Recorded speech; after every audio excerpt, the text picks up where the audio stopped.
માફ કરજો. કાલે આપણે જે કાલે એટલે કે જે આપણે આગલા વિડીયોમાં થોડી ભૂલો રહી ગઈ હતી, પણ કેમ કે મારું આ પહેલી વાર છે અને મેં વાંચેલું એક બે વાર છે, રિવિઝન કરેલું છે. અત્યારે શું હતું કે પહેલી વાર વિડીયો બનાવતો હતો, એટલે શાયદ ઉતાવળમાં થોડી મિસ્ટેકો થઈ ગઈ છે. કે એક આ તારીખમાં 276 ને 194 BC હતું અને થોડા શબ્દમાં પણ વાંચવામાં થોડા રહી જતા હતા. એ માટે જ મેં આ વિડીયો બનાવવાનું શરૂ કર્યું હતું કે તમારે થોડું તૈયારી થતી રહી અને મારે પણ થોડું જે મિસ્ટેકો થતી જાય તે સુધરતી રહી અને મારું રિવિઝન પણ એની માથે થતું રહે છે. Sorry for my mistake. તો તમે તમારી રીતના એકાદી વાર વ્યવસ્થિત જોઈ લેજો. હવે બનતી કોશિશ કરી કે જેમ બને તેમ ભૂલ ઓછી કરું અને આગળનો વિડીયો વધુ સારો બનાવું. તો ચાલો આપણે શરૂ કરીએ. ભૂગોળ વિવિધ શાખાના પિતા. ભૂગોળના વિવિધ શાખાના પિતા તરીકે શાખા 1 અને વ્યક્તિ. ભૂગોળના પિતા ઇરેસ્ટોનિસ. ભૂગોળ ભૌતિક ભૂગોળના પિતા પોલિડોનિયસ. માનવ ભૂગોળના પિતા ફ્રેડરિક રીટઝલ. આધુનિક ભૂગોળના પિતા એલેક્ઝાન્ડર વોન હેમ્બોલ્ટ. વિશ્વ નકશાના નિર્માણકર્તા એનેક્ઝમેન્ડર. ગણિતીય ભૂગોળના સંસ્થાપક થેલ્સ એન એનેક્સિમીન્ડર. સાંસ્કૃતિક ભૂગોળના પિતા કાર્લ ઓ સાવર. ભૂગોળ અને એક સંકલિત વિદ્યાશાખા તરીકે જિયોગ્રાફી ઇન્ટિગ્રેટિંગ સબ્જેક્ટ. બધા જ પ્રાકૃતિક વિજ્ઞાન અને સામાજિક વિજ્ઞાન યથાર્થને જાળવવી ટુ નાવ રિયાલિટીના ઉદ્દેશ્યને ધ્યાનમાં રાખી અને ભૂગોળ અર્થાત યથાર્થને સમગ્રતાને સ્વરૂપમાં સમજવાનો પ્રયત્ન કરે છે. વિજ્ઞાન સાથે જોડાયેલ બધા જ વિષયો પણ ભૂગોળ સાથે સંબંધિત રાખે છે. સંશ્લેષણાત્મક વિષયોના રૂપમાં ભૂગોળ પ્રાકૃતિક અને સામાજિક વિજ્ઞાનો સાથે ગાઢ સંબંધ ધરાવે છે. પૃથ્વીની ધરી ભ્રમણ ગતિ. ધરી ભ્રમણ એટલે ધરી પર ફરે તે, અને કક્ષા ભ્રમણ ની ગતિ એટલે કે આ ધરી ભ્રમણ એટલે જે ત્યાં ને ત્યાં ફરે તેને. પ્રમાણ સમય અક્ષાંશ રેખા તાપમાન આલેખ વરસાદ ગ્રહણો તેનો સમય પૂર ભૂકંપ અન્ય કુદરતી આફતો આગાહી કરવાનો ભૂગોળ ગણતરી અને વિજ્ઞાનની મદદ લે છે. ભૌતિક ભૂગોળની બધી જ શાખાઓ પ્રાકૃતિક વિજ્ઞાન સાથે સહસંબંધ ધરાવે છે. હિમાલય પર્વતમાળાનો એક અવરોધ તરીકે ભારતીય રક્ષા કરે છે ની રક્ષા કરે છે, પરંતુ એમાં રહેલી કોતરાઓ એ મધ્ય એશિયાના આક્રમણોને માર્ગ પૂરો પાડ્યો છે. દરિયા કિનારાઓ દ્વારા ભારતનું પૂર્વ અને દક્ષિણ પૂર્વ એશિયા, આફ્રિકા અને યુરોપને જોડ્યું છે. નેવિગેશન પ્રણાલી યુરોપ દેશના ભારત સહિત ઘણા આફ્રિકા અને એશિયા ક્ષેત્રો ઉપર વસાહતીકરણ કરવા મદદ કરી છે. આમ રાષ્ટ્ર કે વિદેશમાં ઇતિહાસની મહત્વની ઘટનાઓની જાણકારી માટે ભૂગોળના જ્ઞાનની જરૂર છે. સામાજિક વિજ્ઞાનના બધા જ વિષયો દર્શનશાસ્ત્ર, વિજ્ઞાન અને ઇતિહાસ, નાગરિકશાસ્ત્ર, રાજ્યશાસ્ત્ર, અર્થશાસ્ત્ર, સમાજશાસ્ત્ર, નૃવંશશાસ્ત્ર, ભૂગોળ પ્રત્યક્ષ સંબંધ છે. પ્રત્યેક વિષય પોતાનું તત્વજ્ઞાન હોય છે અને ભૂગોળના ક્રમિક વિકાસ અને ભૌતિક ચિંતન ઇતિહાસ તૈયાર કરવામાં તત્વજ્ઞાન ભૂગોળ વિષયને સહાયક બને છે. ભૂગોળ સમય સંશ્લેષણ માટે રાજનૈતિક વિજ્ઞાન પોલિટિકલ સાયન્સ તેમજ વ્યક્તિના આંતરરાષ્ટ્રીય સમજ ને વિકાસ અને વિશ્વ બંધુત્વ વૈશ્વિક સંગઠનો પ્રત્યે ફરજો વિકસ વિકસે તેને માટે નાગરિક શાસ્ત્ર પર આધાર રાખે છે. આમ ભૂગોળ પ્રાકૃતિક અને સામાજિક વિષયો સાથે સંબંધ ધરાવે છે. ભૂગોળ અને આ ભૂગોળના વિષયો પેલા તો કે જમીન વિજ્ઞાન અને જમીન ભૂગોળ, પછી વનસ્પતિ વિજ્ઞાન અને વનસ્પતિ ભૂગોળ, પછી પ્રાણી વિજ્ઞાન અને પ્રાણી ભૂગોળ, પછી પરિસ્થિતિ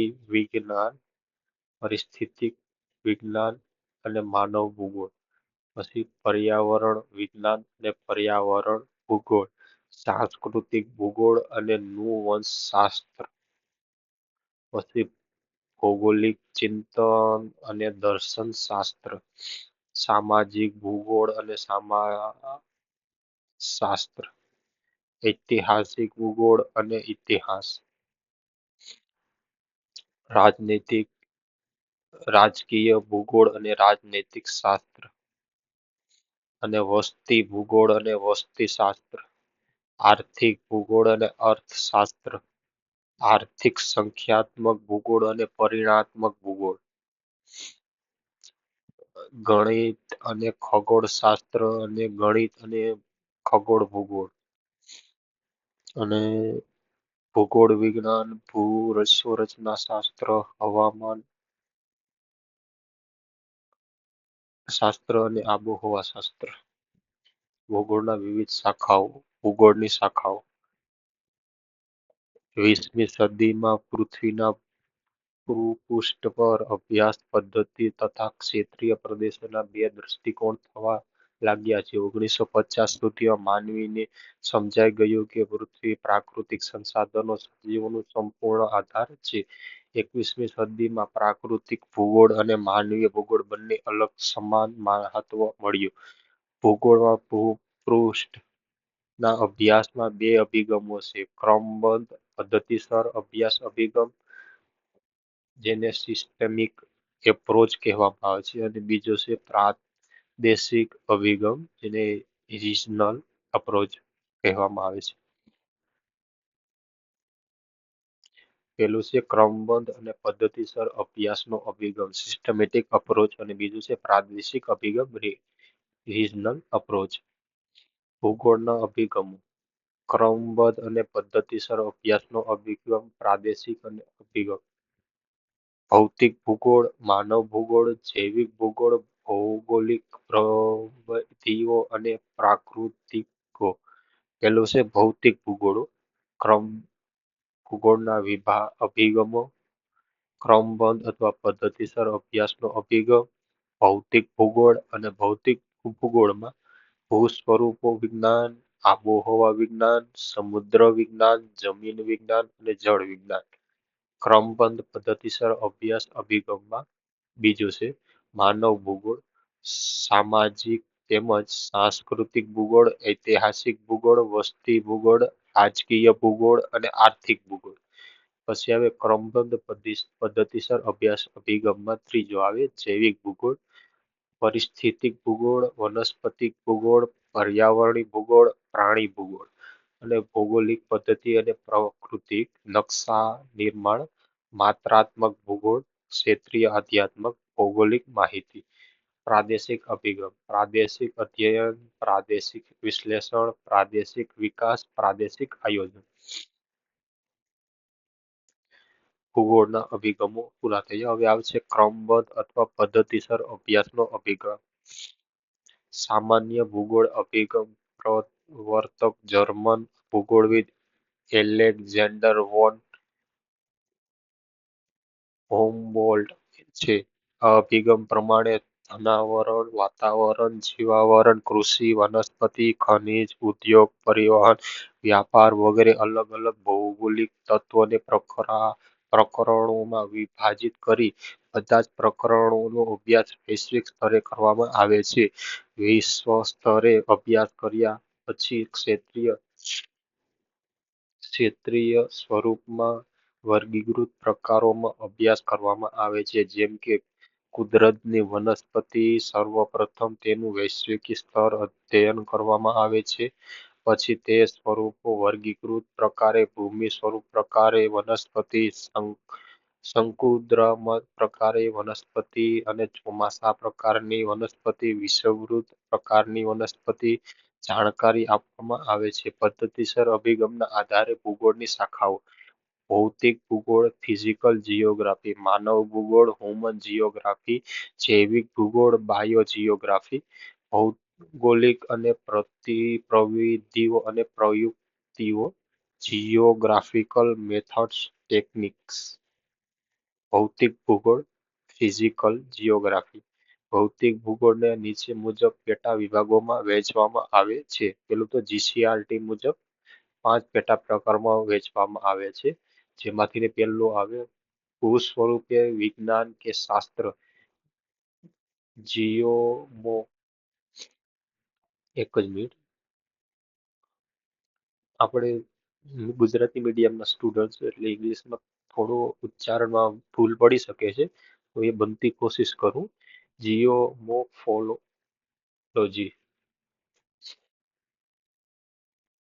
એફોલોજી. પૃથ્વી સપાટીએ ભૂમિ સ્વરૂપ, તેમનું વિતરણ, ઉત્પત્તિ, પ્રકાશ વિશે માહિતી આપવામાં આવે છે. આબોહવા વિજ્ઞાન, ક્લાઇમેટોલોજી. વાતાવરણ સ્તર અને ઋતુઓ, આબોહવાના ઘટકો તત્વો જેવા તાપમાન, હવા, દબાણ, પવનો, વૃષ્ટિ, વાદળો, ચક્રવાત, સ્થાનિક પવનો વગેરેનો અભ્યાસ થાય છે. સમુદ્ર વિજ્ઞાન, ઓશિયન જીઓગ્રાફી. મહાસાગરો ઉત્પત્તિ, ભરતી ઓટ, મહાસાગરોની ઊંડાઈ, તેના સ્થાન, મહાસાગરો પ્રવાહ, સમુદ્ર તળ, ભૂમિ પૃષ્ઠ, સમુદ્રજળ ક્ષારતા ઉપરાંત મહાસાગરોની માનવ જીવન પર અસરોનો અભ્યાસ કરે છે. જમીન વિજ્ઞાન, સોઇલ જીઓગ્રાફી. જમીનના પ્રકાર, નિર્માણ, વિતરણ, લક્ષણો તેમજ ઉપયોગોનો અભ્યાસ થાય છે. જળ વિજ્ઞાન, હાઇડ્રોલોજી. મહાસાગરો, સમુદ્ર, નદીઓ, સરોવરો, હિમનદીઓ વગેરે જળરાશિઓ ભૂમિકાનો અભ્યાસ થાય છે. ખગોળીય ભૂગોળ, તે પાર્થિવ ઘટનાઓનો અભ્યાસ કરે છે, જેમાં મુખ્યત્વે પૃથ્વીની સાથે સાથે સૂર્ય, ચંદ્ર અને સૌરમંડળ ગ્રહનો પણ સમાવેશ કરવામાં આવે છે. માનવ ભૂગોળ હ્યુમન જીઓગ્રાફી. માનવ ભૂગોળ અને પ્રાકૃતિક માનવીય પરસ્પરના સંબંધોને કારણે ગામડાઓ, કસ્બાઓ, શહેરો, કારખાનાઓ, સડકો, રેલ માર્ગ, રહેઠાણો વગેરે સાંસ્કૃતિક લક્ષણો કે વિશેષતાઓ તેમજ વિતરણનો અભ્યાસ થાય છે. માનવીય વિકાસને અવરોધ અને ભૌગોલિક પરિબળો અને ભૌગોલિક સમસ્યાઓ સમજાવે છે તેનો ઉપયોગ વિશે ચર્ચા કરે છે. બ્લાસ માતા અનુસાર માનવ ભૂગોળ અને પૃથ્વીને નિયંત્રણ કરનાર ભૌતિક નિયમોને પૃથ્વીના વિકાસ કરનાર સજીવો પરસ્પર સંબંધિત સંયુક્ત જ્ઞાન સમાવિષ્ટ થાય છે. એલન સેમ્પલ આ મત અનુસાર પ્રવૃત્તિશીલ માનવ અને ગતિ પૃથ્વીની પરસ્પર બદલાતા સંબંધોનું અધ્યયન એટલે કે માનવ ભૂગોળ. સામાજિક સાંસ્કૃતિક ભૂગોળ, સમાજ તથા તેની સ્થાનિક અગત્યાત્મક અને સામાજિક યોગદાનને નિર્મિત સાંસ્કૃતિક તત્વોનો અભ્યાસ કરવામાં આવે છે. સામાજિક ભૂગોળ સ્વાસ્થ્ય, શિક્ષણ, જીવન ધોરણ અને નિર્ધારિત મુખ્ય ક્ષેત્ર, જ્યારે સાંસ્કૃતિક ભૂગોળમાં માનવીય સાંસ્કૃતિક ઉત્પત્તિ, બંધારણીય અસરો, ભૌતિક અને બિન-ભૌતિક બાબતોની ચર્ચા થાય છે.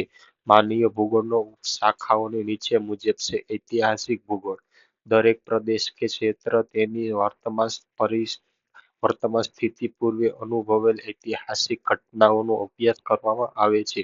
વસ્તી ભૂગોળ, ગ્રામીણ તથા શહેરી વિસ્તારોમાં વસ્તીની વૃદ્ધિ, વિતરણ અને વસ્તી વિસ્તાર, જાતિ, પ્રમાણ, પ્રવાસ અને માળખાગત સુવિધાઓનો અભ્યાસ કરવામાં આવે છે.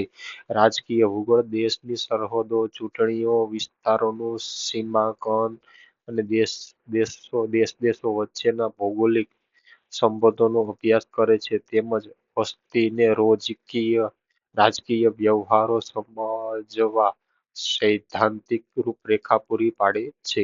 આર્થિક ભૂગોળ કૃષિ, ઔદ્યોગિક, વ્યાપાર અને પરિવહન, પ્રવાસ અને માળખાગત સુવિધાઓ અને સેવાઓનો અભ્યાસ કરે છે. ધ્રુવવંશ ભૂગોળ આ મોટા પાયા પર સ્થાનિક સંદર્ભમાં બે વિવિધ પ્રજાતિઓનો અભ્યાસ કરે છે. નિયોસ વસાહતું ભૂગોળ આ ગ્રામીણ શહેરો વસવાટનો કદ, વિસ્તાર, કાર્યો, પદાનુક્રમણ, વસાહત વ્યવસ્થા સાથે સંકળાયેલ છે. આધારોનો અભ્યાસ કરે છે.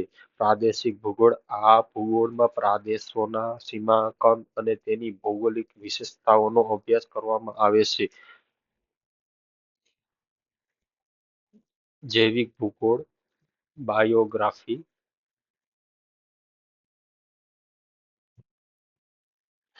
ભૌતિક ભૂગોળના અને માનવ ભૂગોળના આંતરસંબંધોમાંથી જૈવિક ભૂગોળનો જન્મ થયો છે. જૈવિક ભૂગોળની શાખાઓ પ્રાણી ભૂગોળ, જિયોગ્રાફી, પ્રાણી ભૂગોળ વિવિધ પ્રકારના પ્રાણીઓ, જીવજંતુઓ તથા સૂક્ષ્મ જીવાણુઓના વિતરણ અંગેની માહિતી આપે છે. વનસ્પતિ ભૂગોળ પ્લાન્ટ જિયોગ્રાફી જંગલો અને ત્યાંની વિવિધ વનસ્પતિઓ, ઘાસફૂસ, ભૂમિના પ્રકારો તથા તેના વિતરણની માહિતીનું પ્રદાન કરે છે. પરિસ્થિતિક ઇકોલોજી માનવ તથા પ્રાકૃતિક વચ્ચે બદલાતા સંબંધોને પ્રાકૃતિક માનવ જીવન પર થતી વિવિધ અસરો અને પ્રજાતિઓના નિવાસસ્થાન, તેમના ક્ષેત્રો, વિકાસ, વર્ગીકરણ, તેના વિતરણ અને વૈજ્ઞાનિક અભ્યાસ કરે છે. પર્યાવરણીય ભૂગોળ એન્વાયરમેન્ટ જિયોગ્રાફી પર્યાવરણીય સમસ્યાઓને ભૂમિ પ્રદૂષણના પ્રકારો તથા પર્યાવરણીય સંરક્ષણ, સજીવો, પર્યાવરણની ગુણવત્તા, અવક્રામક અને માનવ કલ્યાણ ઉપરથી અસરોની માહિતી પ્રદાન કરે છે. ભૌગોલિક પ્રવિધિઓ અને પ્રયુક્તિઓ જિયોગ્રાફી મેથડ ટેકનિક્સ ભૌતિક પ્રવિધિઓ અને પ્રયુક્તિઓને અંતર્ગત નીચે પ્રમાણે ઉપશાખાઓનો સમાવેશ થાય છે. ક્ષેત્રીય અધ્યયન ભૌતિક અને સામાજિક આર્થિક સર્વેક્ષણ સામાન્ય અને કોમ્પ્યુટર પર આધારિત નકશા નિર્માણ માત્રાત્મક ભૂગોળ યુવા ઉપનિષદ પબ્લિકેશન માંથી આ બુક માંથી બધું જ તમે ત્યારે શીખી રહ્યા છો અને આ બુક બહુ સારી છે. જો તમારે જરૂર હોય તો આ બુક જરૂર પરચેસ કરી લેજો. Special information technology Geographical Information System GIS Global Positioning System GPS Land Information System LIS પ્રાદેશિક અભિગમ Regional Approach આ અભિગમનો વિકાસ જર્મન ભૂગોળવિદ કાર્લ રિટર્સ 1779 થી 1859 કર્યો હતો. પૃથ્વીના જુદા જુદા એકમોમાં પાડીને એક નિશ્ચિત પ્રાદેશિક વિસ્તારના સંદર્ભમાં તેની તમામ ભૌગોલિક બાબતોનો અભ્યાસ કરવામાં આવે છે. દક્ષિણ અમેરિકામાં એમેઝોનની ખીણ પ્રાદેશિક આફ્રિકામાં કોંગો નદીના ખીણ પ્રદેશમાં મલેશિયા અને ઇન્ડોનેશિયા અને ફિલિપાઇન્સ દ્વીપસમૂહ વગેરે પ્રાકૃતિક પ્રાદેશ નેચરલ રિજનલ જોડી અને વિષુવવૃત્ત જંગલો અને પ્રદેશોની તરીકે તેનો અભ્યાસ અને પ્રદેશની આબોહવા, વનસ્પતિ, કૃષિ, ખનિજ, પ્રાણી જીવન વગેરેનો અભ્યાસ કરવામાં આવે છે. તેને પ્રાદેશિક અભિગમ કહેવામાં આવે છે. પ્રાદેશિક અભિગમ રિજનલ અપ્રોચ ની મુજબ ઉપશાખાઓ નીચે પ્રમાણે છે. પ્રાદેશિક અધ્યયન રિજનલ સ્ટડી, પ્રાદેશિક વિકાસ રિજનલ ડેવલપમેન્ટ, પ્રાદેશિક વિશ્લેષણ રિજનલ એનાલિસિસ, પ્રાદેશિક આયોજન બિઝનેસ પ્લાનિંગ. ભૂગોળનું મહત્વ ઇમ્પોર્ટન્સ ઓફ જિયોગ્રાફી વ્યક્તિ નિર્માણ માટે ભૂગોળનો અભ્યાસ અનિવાર્ય છે. માનવ જીવનના વિવિધ પાસાઓમાં સમાજવામાં માનવ સમાજના સાંસ્કૃતિક વારસાનું પૃથ્થકરણ કરવામાં, ઐતિહાસિક ઘટનાઓને સમજવામાં અને વર્તમાન માનવ વૈશ્વિકીકરણ સમસ્યાઓને ઉકેલ માટે ભૂગોળ પાયાનું જ્ઞાન પૂરું પાડે છે. દરેક વિષયમાં અભ્યાસને કેટલાક લક્ષ્ય ઉદ્દેશ્ય હોય છે. ભૂગોળ એક અગત્યાત્મક અને વિષય છે. તેના વિષય વસ્તુ અને વિકાસ વૈજ્ઞાનિક આધારે કરવામાં આવે છે. ભૂગોળ અધ્યયનની માનવ નકશા વાંચન, નકશા પૂરણી, વરસાદનું માપન, તાપમાન તાપમાનનું માપન અને ભૂકંપ તીવ્રતાનું માપન, હવા દબાણનું માપન, પ્રવાસ પ્રદર્શન, વાર્તાલાપો સમજવાની વગેરે ક્ષમતાઓ કૌશલોનો વિકસે છે. પત્રો મેત્રી બાંધવાની સૂઝ કેળવાય છે. માનવીય પ્રાકૃતિક સંસાધનો વિશે સ્પષ્ટ દૃષ્ટિકોણ ઉત્પન્ન થાય છે. સંસાધનો વિવેકપૂર્વક ઉપયોગ કરવાની સમજ વિકસે છે. મૃદાવરણ અને ધનાવરણ, જલાવરણ, વાતાવરણ, જીવાવરણ સંબંધિત વિશેષતાઓ અને વિવિધતાઓને જાણકારી ભૂગોળ આપે છે, જેથી વ્યક્તિમાં પોતાની સ્વાભાવિકતા જીવસૃષ્ટિ સંતોષ થાય છે. ભૌગોલિક ઘટનાઓ થકી કાર્ય-કારણ સંબંધ કેઝ એન્ડ ઇફેક્ટ રિલેશનશિપ કેળવવાની માનસિકતા ક્ષમતા કેળવાય છે. ભૌતિક અને નાગરિક ને વિશ્વ નાગરિક બનાવે છે અને વિશ્વના વિભિન્ન દેશો વચ્ચેના આંતર અવલંબનને સામાજિક ભૂગોળ આપે છે. વ્યાપાર, સંરક્ષણ, પ્રવાસ, ઉદ્યોગ, ખેતી, પશુપાલન ભૂગોળનું જ્ઞાન અને વ્યવહારિક જરૂરિયાતો છે. આપણા ઘણા ઉત્સવો, સામાજિક રીતિ-રિવાજો અને સ્વાધીન ભૂમિ આપેલી ભૂગોળ છે. ભૌતિક ભૂગોળ અભ્યાસ વડે માનવીય આર્થિક પ્રવૃત્તિઓ, સિદ્ધાંતોનો નિષ્ફળતાઓ જાણી શકાય છે. કુદરતી આપત્તિ જેવી કે ભૂકંપ, વાવાઝોડું, ભૂસ્ખલન, પૂર, દુષ્કાળ સાથે પર્યાવરણ સુરક્ષા અને સંવર્ધન અંગેનું જરૂરી માર્ગદર્શન ભૂગોળના અભ્યાસ દ્વારા મળે છે. વૈશ્વિક સમસ્યાઓ જેવી કે ઉર્જા, જળ સંરક્ષણ, પર્યાવરણ જતન, પ્રદૂષણ નિયંત્રણ અંગેની જરૂરી જ્ઞાન ભૂગોળના અભ્યાસ વગર શક્ય નથી.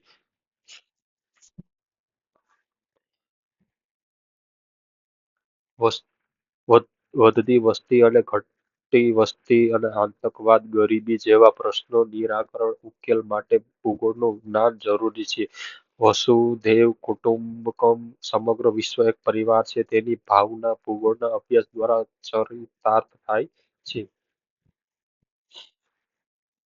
માનવમાં તારણો કાઢવાની, સૂક્ષ્મ અવલોકન કરવાની, નિર્ણયો કરવાની, યોગ્ય અભિપ્રાયો આપવાની વગેરે માનસિક શક્તિઓનો વિકાસ ભૂગોળ દ્વારા સરળ બને છે. દરેક નાગરિક રાષ્ટ્રીય સમસ્યાઓને સમજ અને ઉકેલમાં પોતાનું યોગદાન આપી શકે છે. ભૂગોળનું જ્ઞાન ખૂબ જ આવશ્યક છે. ભૌતિક ભૂગોળ અને પ્રાકૃતિક સંસાધનોનું મૂલ્યાંકન અને સંચાલન સંબંધિત વિષયમાં રૂપમાં વિકસી રહ્યું છે, જે માનવ અને પર્યાવરણ વચ્ચે સંબંધો સમજવા જરૂરી છે. ભૌતિક પર્યાવરણ સંસાધનો પૂરું પાડે છે. માનવી અને સંસાધનોનો ઉપયોગ કરી અને પોતાની આર્થિક સાંસ્કૃતિક વિકાસ કરે છે. ટેકનોલોજીની સહાયતાથી સંસાધનોને બેફામ ઉપયોગથી પર્યાવરણમાં અસંતુલન ઊભું થયું છે, જેથી પર્યાવરણના ટકાઉ વિકાસ અને ભૂગોળનું જ્ઞાન આવશ્યક છે.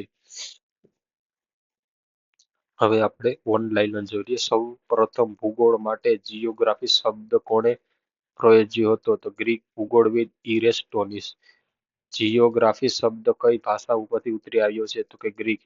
ભૂગોળ શબ્દનો અર્થ પૃથ્વીનું વર્ણન કરવો થાય છે.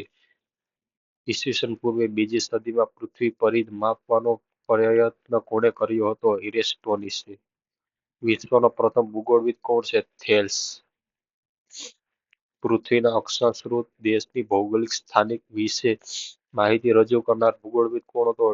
કેલોડિયમ ટોલેમી. રોમનના કયા ભૂગોળવિદે પોતાના ગ્રંથમાં પૃથ્વીની વિસ્તૃત વર્ણન રજૂ કર્યું છે? સ્ટ્રેબો. સૂર્યમંડળ વિશે માહિતી આપનાર ભારતીય ભૂગોળવિદ કોણ હતા? આર્યભટ્ટ. ભારતીય ભૂગોળવિદ આર્યભટ્ટ પોતાના કયા ગ્રંથમાં સૂર્યમંડળ વિશે માહિતી લખી છે? તો કે આર્યભટ્ટયમ. ભાસ્કરાચાર્ય પોતાના કયા ગ્રંથમાં ગુરુત્વાકર્ષણ બળ સંબંધિત માહિતી આપી છે? સિદ્ધાંત શિરોમણિ. મહાકવિ કાલિદાસ પોતાના કયા મહાકાવ્યમાં ભારતના પર્વતો, નદીઓ, જંગલો વિશે વર્ણન કરે છે? મેઘદૂત અને કુંભ સંભવ કુમાર સંભવો.